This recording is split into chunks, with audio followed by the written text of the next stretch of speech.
안녕하세요 성도 여러분. 2025년 12월 20일 토요 묵상의 말씀은 요한복음 2장 13절부터 25절 거룩함의 회복을 위한 의로운 분노라는 말씀으로 함께 같이 은혜를 나누기를 원합니다. 여러분, 우리가 세상을 살아가며 크게 분노하고 격분했던 적이 언제이십니까?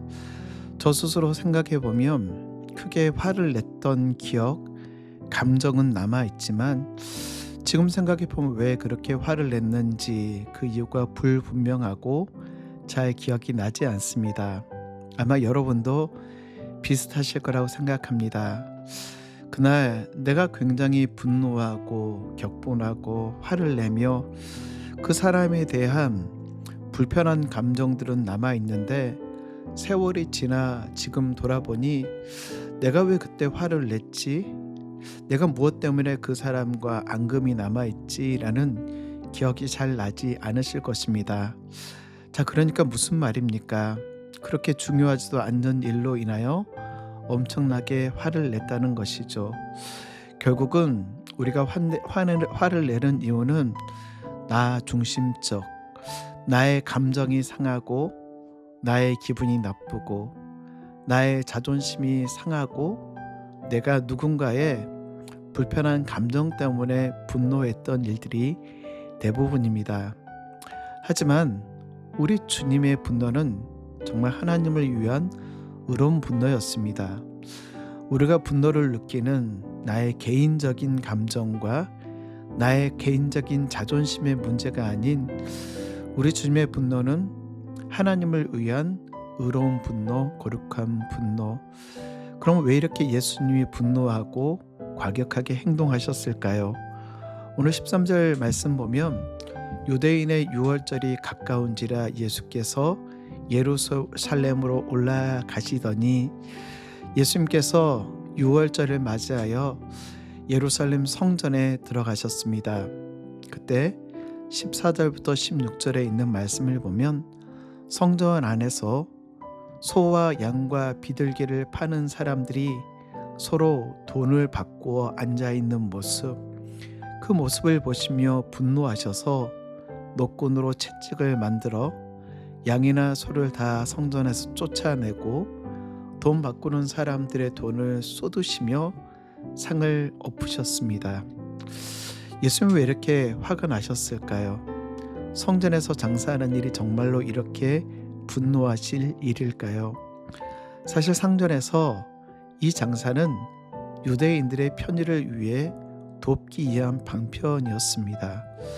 유대의 성인 남자는 1년에 3번 이 예루살렘 성전에 올라와 예배 드릴 것을 율법으로 규정하고 있죠.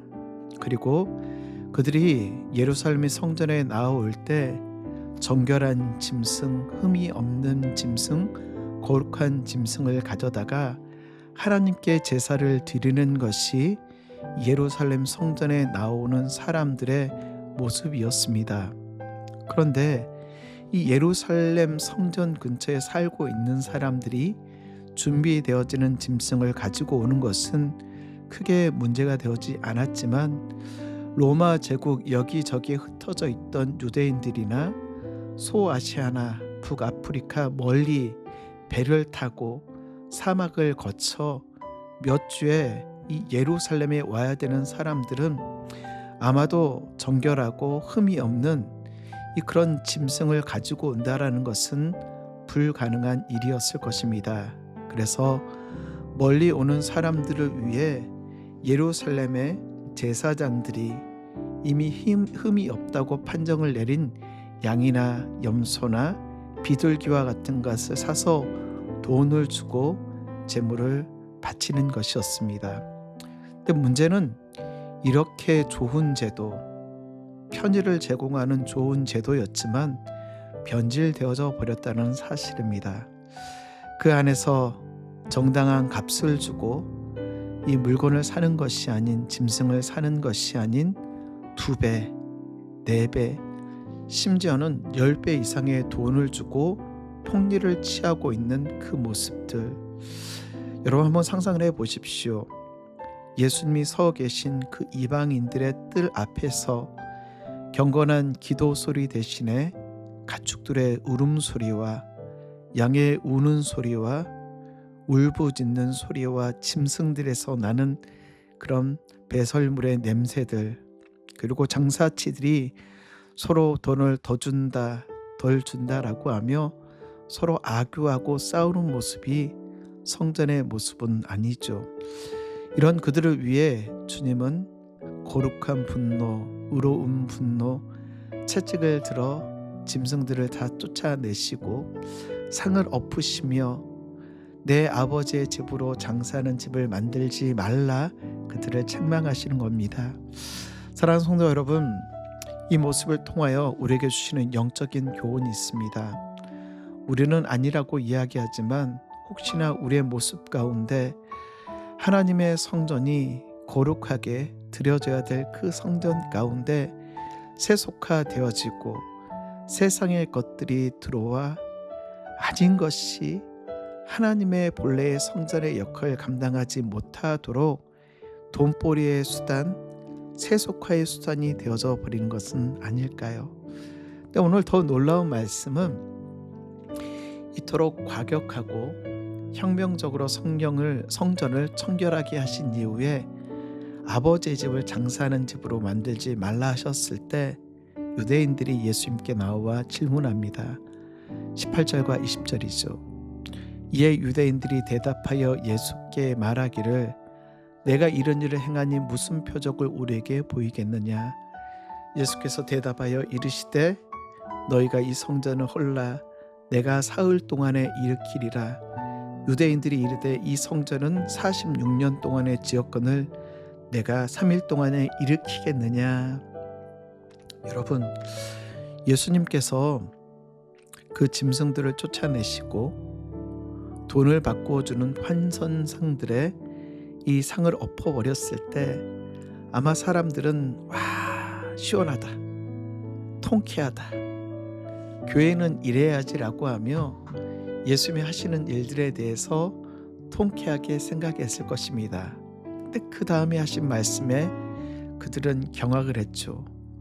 너희가 이 성전을 헐라? 아니 성전을 헐라니요. 하나님의 집 거룩한 전을 헐라는 것이 말이 되나요?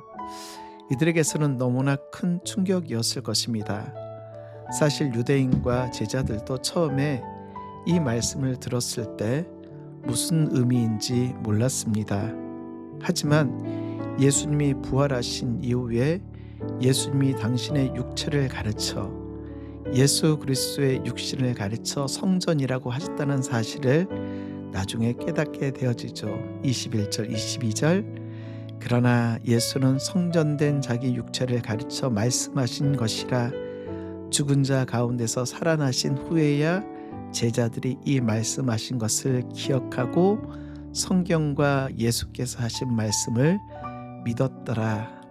결국 예수님은 실제로 보여주는 그 성전을 헐어버리고 그 성전의 진정한 완성이 예수 그리스도이심을 우리에게 보여주신다는 사실입니다.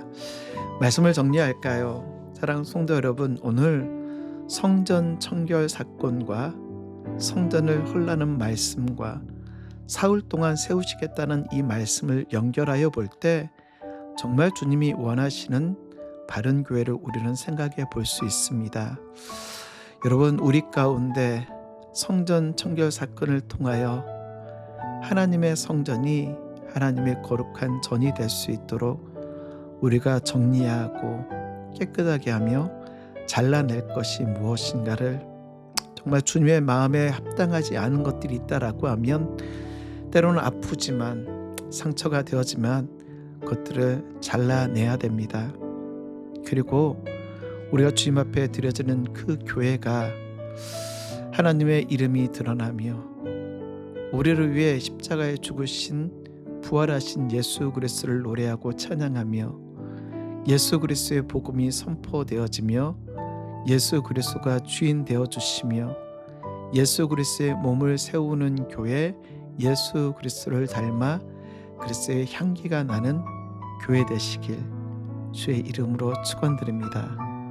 교회는 세상의 논리, 힘의 논리, 장사하는 집의 논리가 아니라 오직 주의 복음이 증거되어지는 거룩한 장소인 것을 기억하며 거룩한 공동체인 것을 기억하며 내일 거룩한 주일 주님 앞에 온전함으로 드려지는 우리 귀한 성도님들 되시길 주의 이름으로 축복합니다.